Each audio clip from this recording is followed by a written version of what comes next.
You're so right. This is You're So Right, the podcast that deals with Davidson County, the state of Tennessee, and issues that affect us right here at home. I'm here with my good friend Aaron Gulbransen, who's the CEO of Tennessee Conservatives Coalition, and they're an organization that does a lot of lobbying in the legislature and works a whole lot on human trafficking. So we're going to talk about human trafficking. We're going to talk about his work with the White House, with the state legislature, and things to be looking for in Davidson County. Aaron, welcome to the program. I'm thrilled to be here, Lonnie. This is really cool that you're doing this show, and of course, you ended your illustrious tenure as chairman of the Davidson County Republican Party, and have decided to go out and inform the internet about the ongoings in Davidson County and elsewhere. You know, my biggest reason for doing this podcast was when I was chairman of the county party, and even before that, I was just so amazed at how little engagement there was in local elections and local issues. And so I really thought, and I'm very hopeful, that doing this podcast over a period of time will help people get more engaged and find the local issues interesting enough to, or at least they'll want to get involved enough to go vote. Right.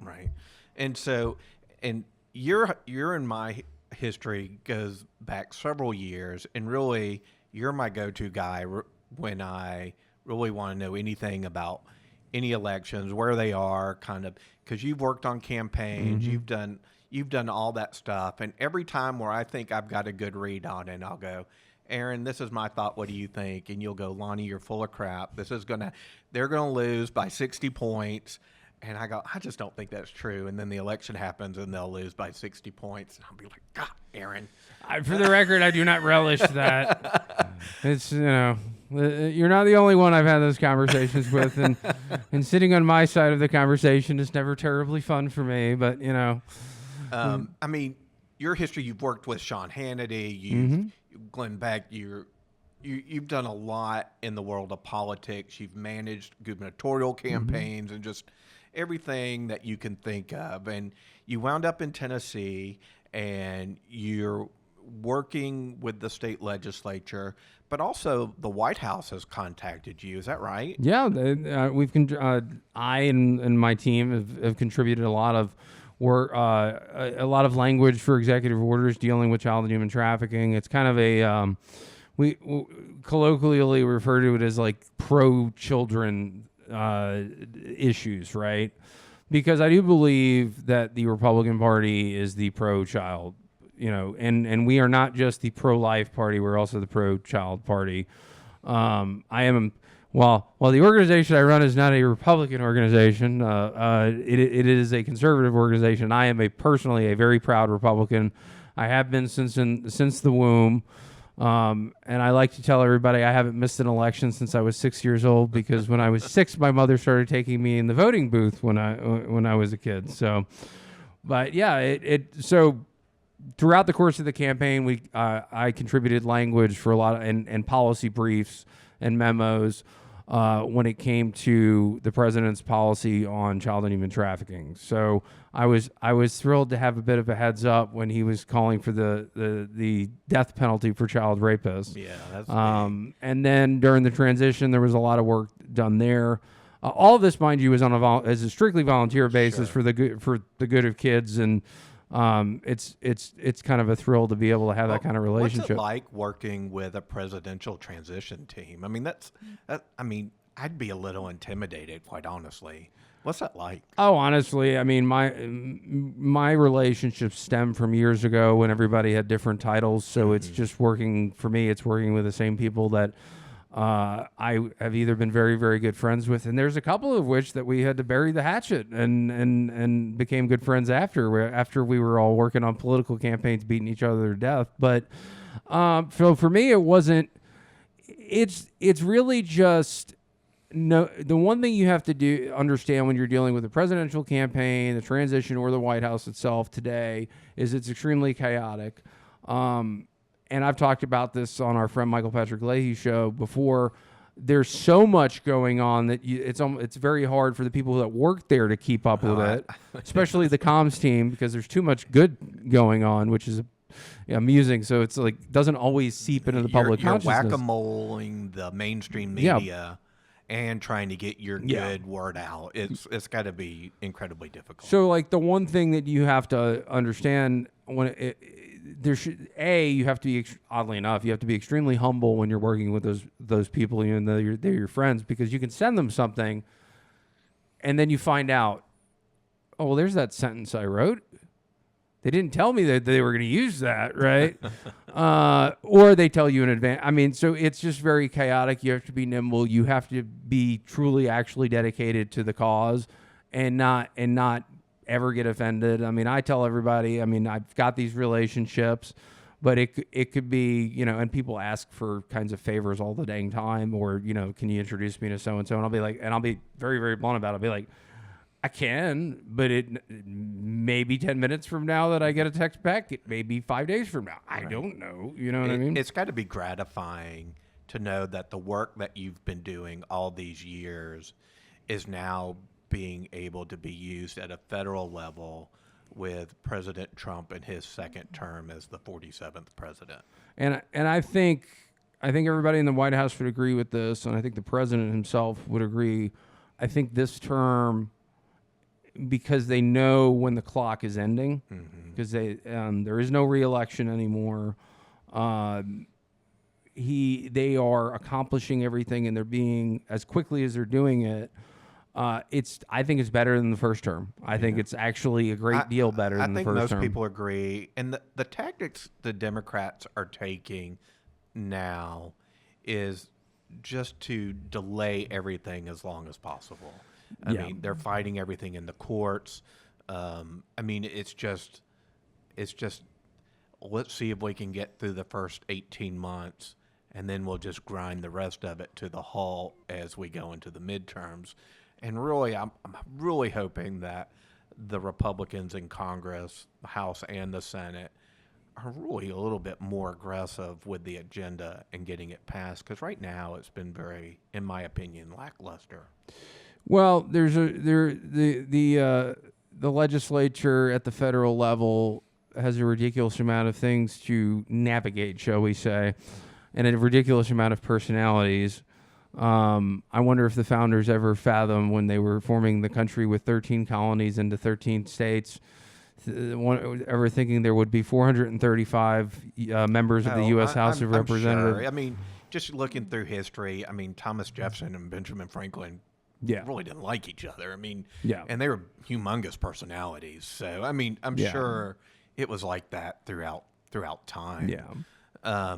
Well, I mean, but to kind of finish your point, I think that they don't have the urgency that the White House does. Right. And I hate that because just the executive orders will only get us so far. Yep. And we'll need to codify most of that in legislation in order to protect the good that's being done now. So, and this takes nothing away from the amazing executive orders, some of which I helped, contribute to. But that's 100% right. We pretty much, and I'm trying to remember really but when you have executive orders and you're governing by executive order, you're basically, in the way our government is set up at the federal level, you're doing half the job, and it's up to the Congress to do the rest of the job. You can, because as we saw, right, we're cheering so many of Trump's executive orders are reversing Biden's bad ones, right. And so many of Biden's bad executive orders were reversing Trump's good ones. And the same thing happened with Obama. I think Obama was the first president that at least did that amount of executive orders. And unfortunately, right now, and I do contrast it with our legislature here, but unfortunately, we have to, by necessity, have a good president that governs by executive order, and the office of the president is probably 100 times more important than it was. I mean, we're not talking the days where you had Newt Gingrich being able to be a full-on check on Bill Clinton, and able to negotiate and pass laws. because when the Republicans are in power, the Democrats do everything, as you just mentioned, under the sun to sue, basically to seek, kill, and destroy every good idea Republicans have. Yeah. So a little bit more federal. So as we go into the midterms, at least when I look at it, I see about 24 seats nationwide in the House that are going to be competitive. In my opinion, I think the rest of them are probably gerrymandered to a point where the incumbent will win, or a Republican or Democrat will win in those seats, just depending on who's in there now. And Isn't it funny how the receiving end of the gerrymandering always complains? So because you've got when the Democrats draw the lines, the Republicans complain when they're and vice versa. But yeah, I think you're right though. I think it's typically 25 to 30. The Senate map isn't bad. No, I think the Republicans will probably pick up a seat or two in the Senate, actually. I think they just was it Durbin that they announced today? Yeah, at least as we're sitting here that he's retiring. So that's. So I mean, yeah, it's the next 18 months are going to be just full on crazy. There'll be an emergency at every turn with the mainstream media, but hopefully President Trump and his cabinet can keep their focus and just keep moving the football down the field. Well, let's talk about what's going on in Tennessee.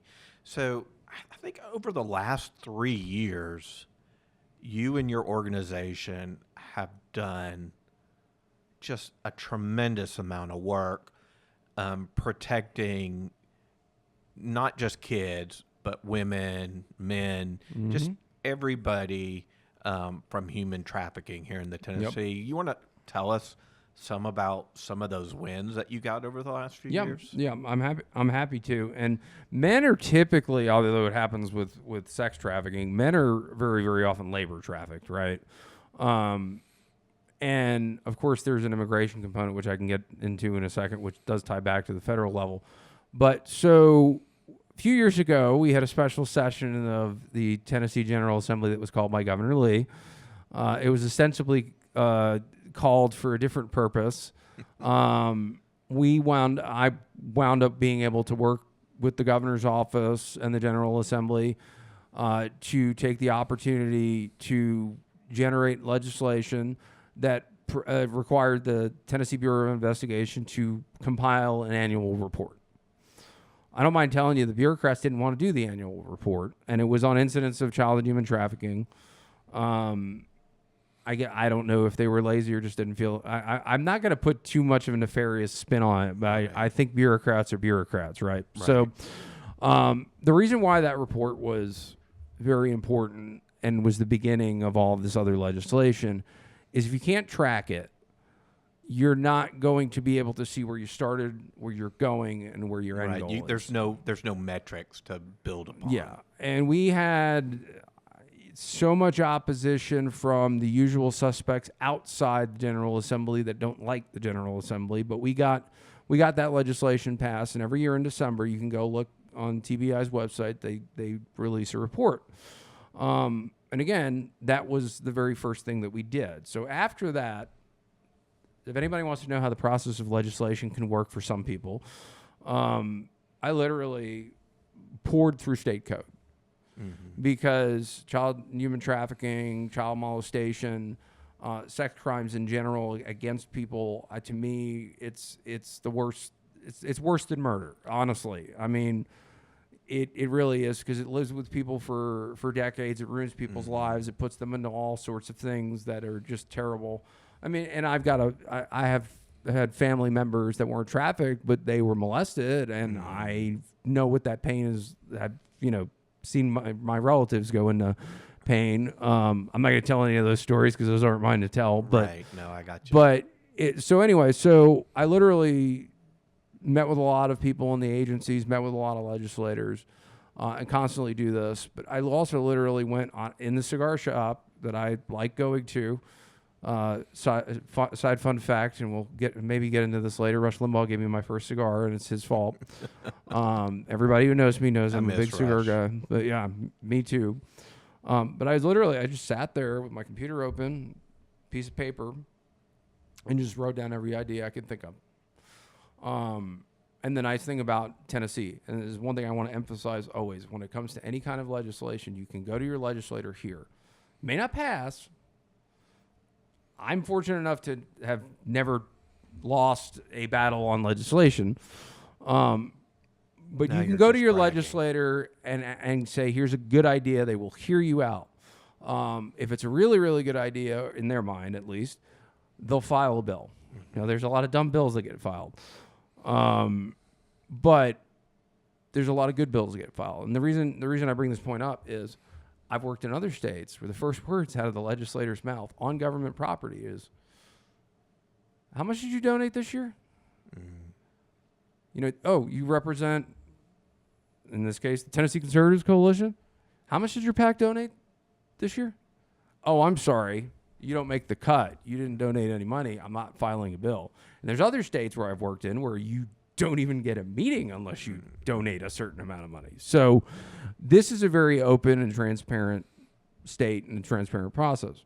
So we came up with a bunch of different ideas, and they all the ones that wound up getting filed as a bill became law. Worked with Senator Brent Taylor on the DA Second Opinion Act, which the short version of what that does is if you're a district attorney, let's just say Glenn Funk in Nashville, doesn't want to prosecute certain types of crimes, including child and human trafficking crimes, you can take that case as long as it has happened, elements of that crime, any element of that crime was committed in another jurisdiction. You can take that, even if 99.99% of that crime was in Davidson County, you can take that to the neighboring. If they drove over the county line. Right. And of course, the county line part, honestly, is a Senator Brent Taylor beautiful idea, and it's ingenious because most child and human trafficking crimes in this state happen somewhere between Memphis, one border in the west, one border. So you just opened up all of those different jurisdictions. So you can ensure that those kinds of crimes, if your DA doesn't want to prosecute them, do get prosecuted. We also passed another law where this was a Jake McCalman, where you victims of human trafficking. We actually did two kinds of these laws. Victims of human trafficking get 30 years to sue their victimizers, which I think is very, very. This is the reason I proposed this was. I think this is a really, really good tool to go after organized crime when it comes to trafficking. Mm-hmm. The average victim takes a little longer than 15 years to actually pursue it. With everything. So you give them 30 years to do it. This year, literally just this year, was State Representative Jake McCalman and Senate Majority Leader Jack Johnson got a bill passed that allows the victims of child molestation the 30 years past the age of 18 to sue their victimizers. And the cherry on top, as I say, is those there's another 5 years in terms of the statute of limitations of prosecuting that.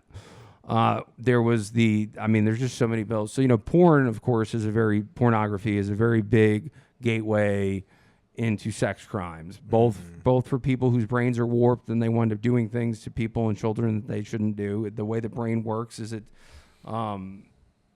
basically escalates. So you may be, without getting too graphic, you may be a person who regularly watches quote unquote regular porn. The longer you do it, such a thing. Yeah. Well, there really isn't, but the longer you do it, the more you're apt to seek other kinds of things, which include underage stuff. So she's still there, but Senator Becky Massey and now former state representative Patsy Hazelwood, we tweaked it a little bit this year just to toughen it up in terms of any kind of legal challenges, because there was a legal challenge. But it's just a normalizing age verification when it comes to online porn. Mm-hmm.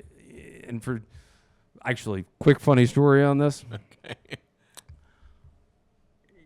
when you do, there's adult beverages, there's different adult activities that you need to present an ID for when you walk into a physical place, right? Yeah. So what this bill and law did was it made it so you had to do that online. They delete all your data afterwards. But we had somebody email one of the Senate offices, and I happened to be sitting in that office when this email popped through. And this gentleman writes to a government email, which you could do an open records request of, right?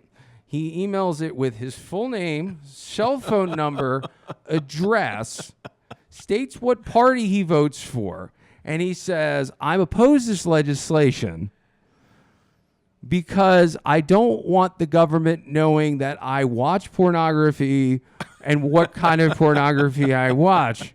And I'm going, well, you just gave more information to the government than's on your driver's license. There's no emails on your driver's license. So it's just this, it's this silly thing. I forget what district he was from because he wasn't even, the funny thing was he wasn't even emailing from the district. He wasn't even contacting the right senator. Maybe he was in Todd Warner's district. I don't know. Anyway, so there was legislation like that.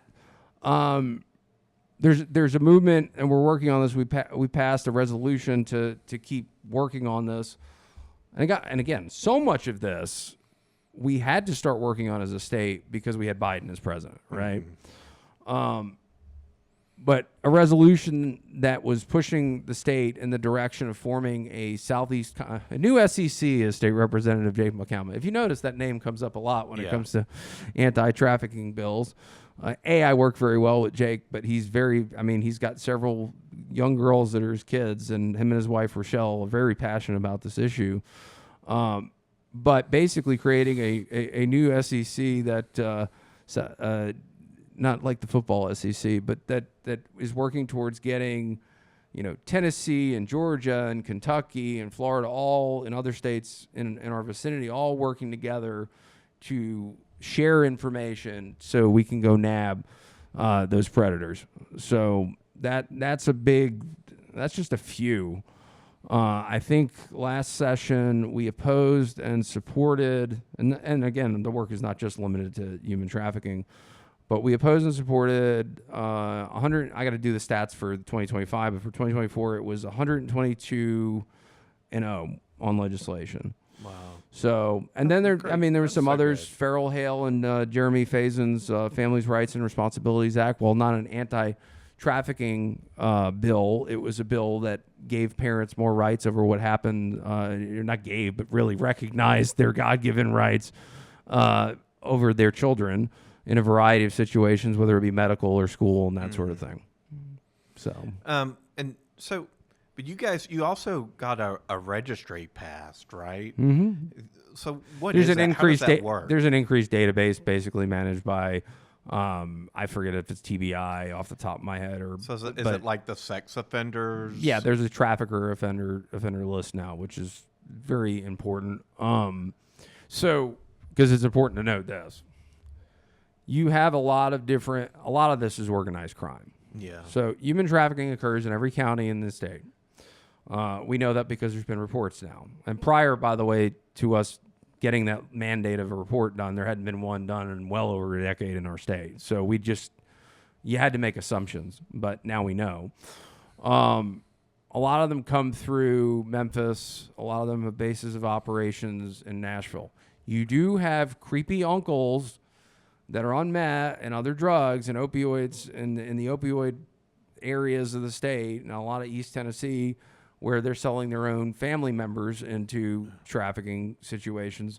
But you've got, as we've found and been publicly reported, Tren de Aragua that's doing a lot of stuff. You got the Jalisco cartel. You have the Gangster Disciples, which were a gang based out of Chicago that operates here in Nashville.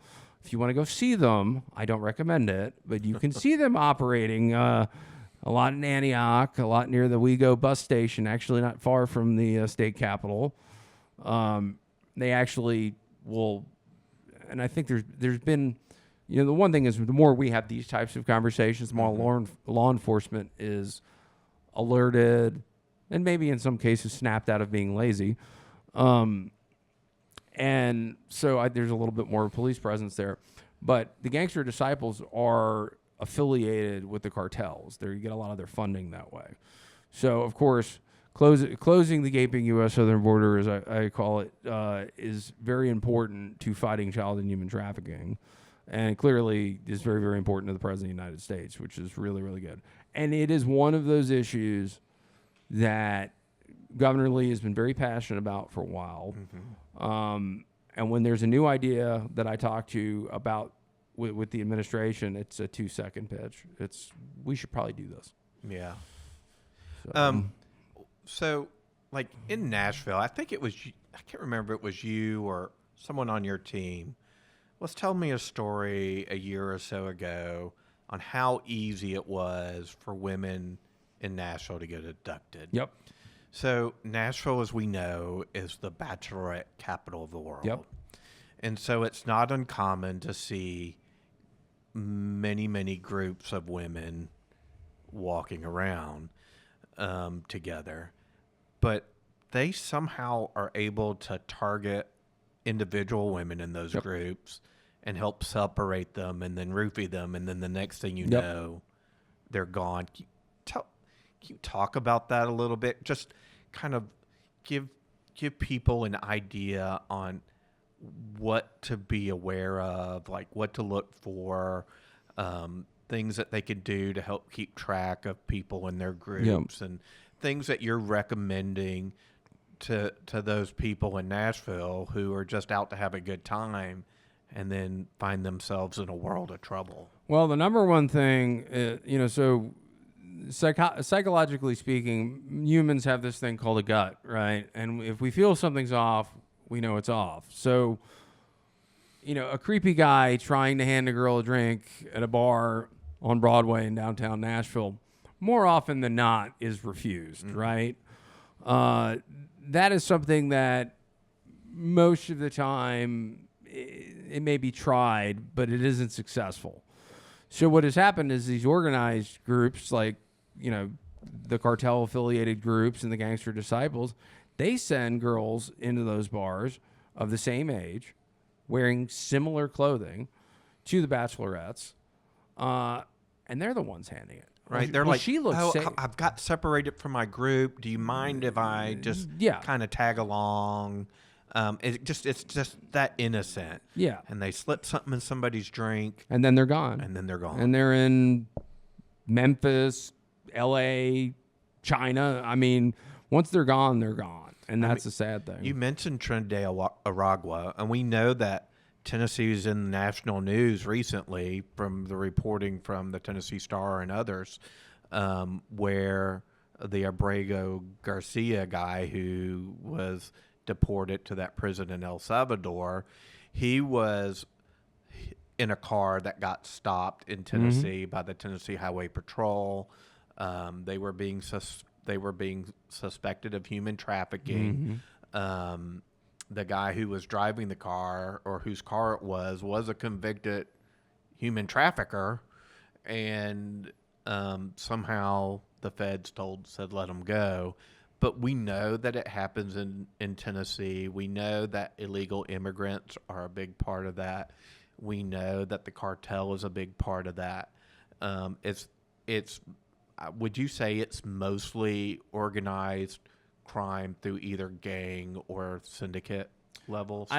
I think that's fair. Other than at least through most of Tennessee, you'll see that less so, like I said, in East Tennessee, where it's. I mean, I kind of put it in a somewhat funny sounding way if you have a dark sense of humor, but in East Tennessee, where you have the pockets of the opioid addictions, and it's less organized that way. But yeah, throughout most of Tennessee, it's some sort of organized crime. So it's a cartel and I mean that's what they do. They get the drug, and you usually see one's kind of related to the other, right? I mean, not kind of, it's very related. I mean, you got the drugs getting shipped in here, you've got the people being shipped. A lot of times on the same, in the same fashion. Whether it's a box truck, whether it's a shipping container, whether it's just a van full of 8 people coming over, right? Unfortunately, a lot of those cases, the humans, not only are they the product, they also have the product hidden in their bodies somewhere as well when it comes to drugs. And then a lot of things that happen. So the a horrifying idea, and this is the truth, a woman of childbearing age, when they're enslaved, very, very often what they do is they make sure at some point she gets pregnant, so she produces another victim to be trafficked. And sometimes they sell the babies as innocently, I'm being sarcastic if you're listening to only audio here, to just families that want a kid, and but other cases it's they somewhat raise the kid and will then use them for labor and sex trafficking. So they make their own products, essentially, is what I'm saying.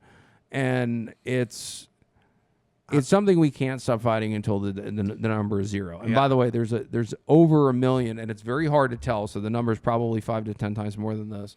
But what we know is there's well over 1 million people living under trafficking, slavery in the modern day slavery that is child and human trafficking in the United States of America. It's incredible to even fathom that that's the case, but it's true. Yeah. Even though you want to not see it or be aware of it, it's such an under the fabric of society that people don't really want to see it. Like, what are some things that people can look for? What are signs that someone is being human trafficked? Like, so if you're out at a Buc-ee's or whatever and you see something that just to you doesn't look right, what are some things that people can look for? What are some signs of human trafficking that they can just be aware of? Well, and in our PC day and age, people don't like to say it or think this way, or at least admit that they think this way. But honestly, if you see a 60-year-old white guy who's 5 times wider than me leading around a 5-year-old Hispanic child, that's a possible sign. That's something. So if something is off, if there is, now it could be perfectly innocent. They could have adopted somebody. It could be somebody's cousin or whatever, right? But it's things like that. If you see, there's always a very sullen, abused look to people, and that's kind of one of those things where you kind of know it when you see it. Mm-hmm. So what you do if you're trying to be helpful is you ask people, "Are you okay?"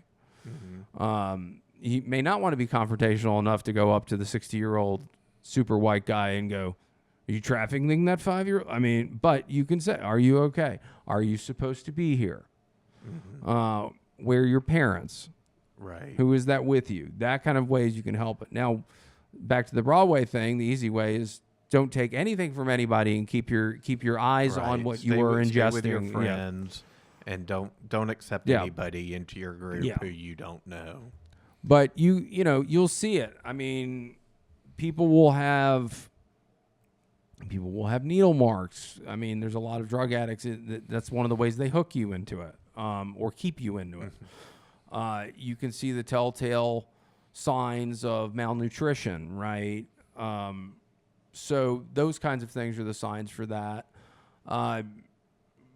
Your gut could be wrong too. Right. So it's tricky, but there's no harm in asking somebody, a child or somebody. And that example that you gave, the 6-year-old man with the 5-year-old Hispanic, the Biden administration lost hundreds of thousands of unaccompanied minors who came across the southern border, most likely with Mexican cartels, and then they were just absorbed into the fabric of society, most likely by these traffickers. Well, and I don't think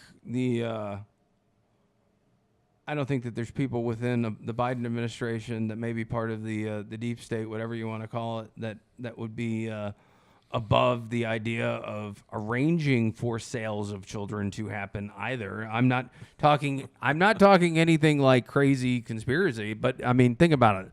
Why does it happen? It's because people make money off of it. Right. And if you got a government bureaucrat that's somehow making $80,000 a year, but they're driving a $500,000 car, maybe there's something going on there, right? And they didn't just win the lottery and decide they wanted to keep active. But no, that kind of, listen, anything to do with drugs, children, I mean, heck, there's corruption in the defense contractor industry, as we know. So anything that has to do with huge sums of money.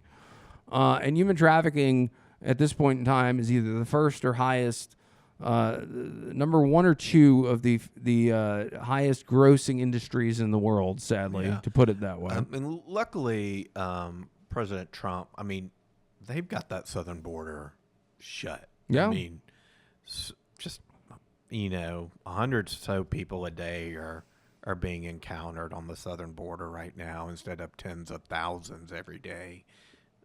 So it's amazing what happens when the bad guys know. Yeah. Like just honestly, the difference. I mean, there's tremendous difference in action, right? But just the difference in rhetoric. Yes. Severely lessens. Yeah, well, I can't do anything unless the Congress acts. It's like President Trump said it best. It really just took a new president to do something. So there was one other thing that was in the news in Nashville where women were finding marks on their cars, like X's or check marks. Have you seen that before? What is that? Is that a sign of somebody marking you for potential trafficking? Kind of, what's your experience with that? Well, having grown up in New York, it could also be as simple as in New York City, but it could be as simple. Yes, I'm a former Yankee, or as some might say, a damn Yankee, since I came down to the South and I stayed. But anyway, it could be as simple as if you're parked on the street and they're marking to make sure that, okay, when the time is up, they're going to give you a traffic ticket. Like a mall parking lot. However, yes, that is. There's a few reasons why that actually occurs for nefarious reasons. A, they've decided they're going to figure out how they're going to rob the car, right? Or B, they've said that car belongs to somebody of interest to us for whatever reason, and we'll grab them and they'll never be seen. The most important thing is always to, again, I'm going to come back to this probably several times. Watch what is going on. If something looks weird, say something, ask a question. Because, and one other thing to note too, and again, this is a lot for the bachelorettes, but also anybody that goes around Broadway and decides or around the state and decides they want to Uber, they're getting kind of sophisticated. I mean, there's Uber drivers that will alert the guys that want to kidnap somebody, and they will legitimately deliver them to their final destination. But as they're walking out of the vehicle and far enough away that maybe there's no camera picking it up, gone. So it's a little scary for those, So if you suspect somebody's being trafficked, or you're just not sure, I mean, should you call your local authorities? Should you call the TBI? I mean, what's that first call? TBI has a hotline that you should call. What is that? Do you know that number off the top? I don't know it off the top. I'll but look it's it on the up top and of the I'll website, add it to the video and to the notes on the podcast. There's a lot of different. There's a federal hotline too. I'd add all of that. It really depends on what you're comfortable doing, honestly. I mean, I would say do something. Definitely at least call the hotline. If you should take note of the description of the people, obviously, so you can communicate that. If you see a license plate, communicate that. I mean, if you have your cell phone, snap a picture. Gather that. But also, again, if you're in a position and you're safe enough to do so, by no means am I encouraging anybody to turn into a vigilante and think they're Batman. You're not saying go shoot them or hold them up or anything. But you can very easily, if you're in a parking lot, hey, how you doing? Are you supposed to be with that guy? And if it's you and your wife and a few other people with you, there's safety in numbers there, so you might feel comfortable enough to do that. if you're a big athletic guy, then you really should feel safe most of the time doing that. But so it just depends. But yeah, if your gut is going off and you think there's an issue, you should take some form of action. What's the worst thing you've seen in Nashville in this regard to the human trafficking? I mean, the most I've seen where you drive through neighborhoods and you can see it going on, and there's regular prostitution, there's prostitution that you can tell are way too young to and one cop car drives through the neighborhood. Nothing happens. And there's drug deals going on right there. Another thing is motels are a big place where this happens. There are, if you happen to drive through a motel parking lot, and there's not a giant political event and convention that somebody's hosting, and you're in Davidson County, and for some reason and it's a seedy motel, but sometimes it's not. A lot of the higher end stuff occur on programs like Telegram and Signal and that sort of thing. But every license plate happens to be a Davidson County license plate at a hotel. There's something going on there. Yeah. What's next for your organization? Well, there is, and there's really just a way of executing what I'm about to say that needs to be thought out, because when you're talking money, it has to be done properly. But I'd like to see the General Assembly pass a law that, and there's a lot of organizations, ANCOR, there's a lot of organizations that help victims find new ways of life and help them get on their feet. They call them restoration programs. But I would like to see the General Assembly, and I honestly, at this point in time, and I may change my mind in the next few months as it gets closer to being real legislation. Right. But I'd like to see the General Assembly establish a fund, a restoration fund, and it doesn't have to be funded with any taxpayer money whatsoever. You take a percentage of money seized from cartels and human trafficking rings, because it happens, and dedicate that towards a dedicated victim restoration fund. One piece of the puzzle that's missing, and it's hard to accomplish, is the mental health aspect. Yes. And so, as you know, Medicare does not really have a good reimbursement rate for psychiatrists. Right. And as a result, most psychiatrists in the state of Tennessee especially do not take insurance. Right.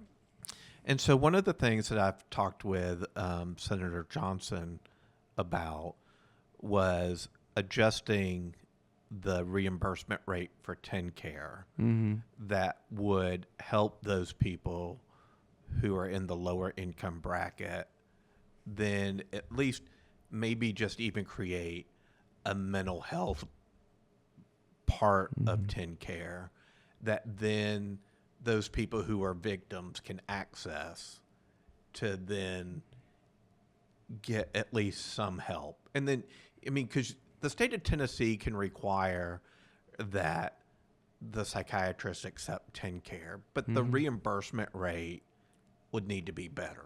Right. And so if they can take some of those seized funds to fund that mental health version of TennCare, then those people who are victims can then access the mental health in an easier way. Because at least from personal experience, if you have a family member who's struggling with mental issues for whatever reason, the cost of seeing a psychiatrist or therapist is just, I mean, you're talking thousands of dollars. Yeah.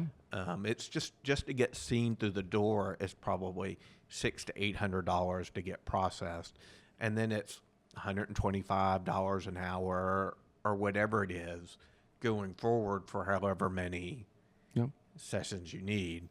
And most insurance companies' reimbursement rate for that, for you yourself, is very low, even after meeting your deductible and stuff.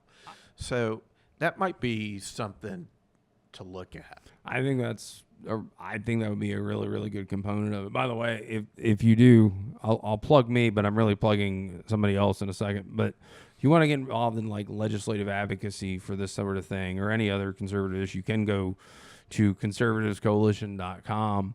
But if you want to do more than that on the trafficking issue right here in Davidson County, the Nashville Anti-Human Trafficking, I remember the acronym, but it's a Nashville Anti-Trafficking Alliance, something like that. Okay. The Nashville Anti-Human Trafficking Alliance, they do a lot of really, really good work.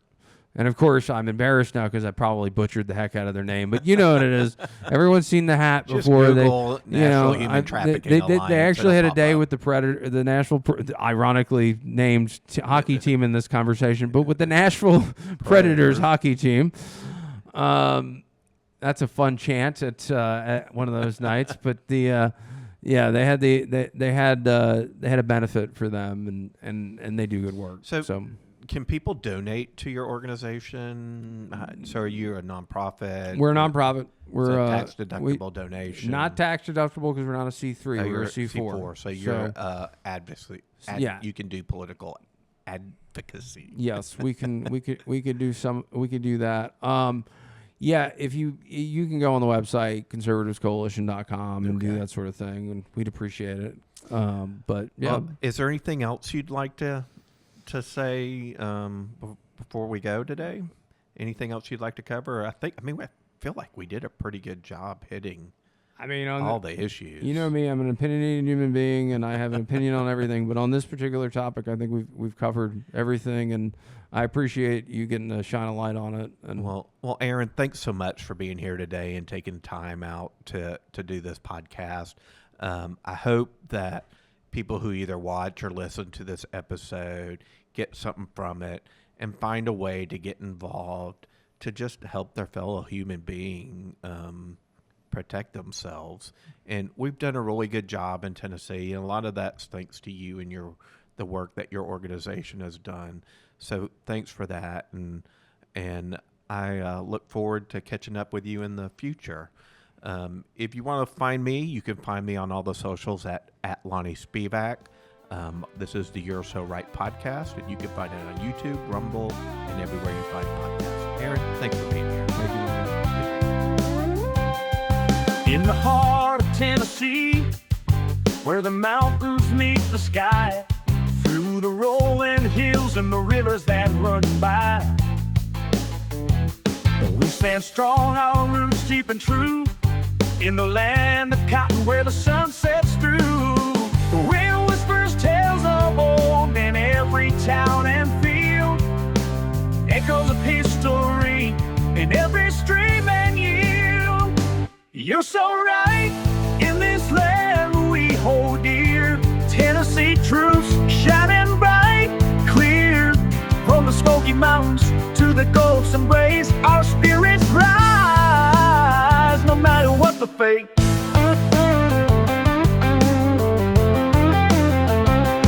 In the heart of Nashville, where dreams take flight, with every note, the city lights ignite. From honky-tonks to farms, our stories blend in the heart of Tennessee, where we belong. The wind whispers tales of old in every town and field, echoes of history in every stream and guild. You're so right, in this land we hold dear, Tennessee of truths shining bright, clear, from the Smoky Mountains to the Gulf's embrace, our spirits rise, no matter what the fate. Through storms and shine, we stand tall and proud, in the heart of Tennessee.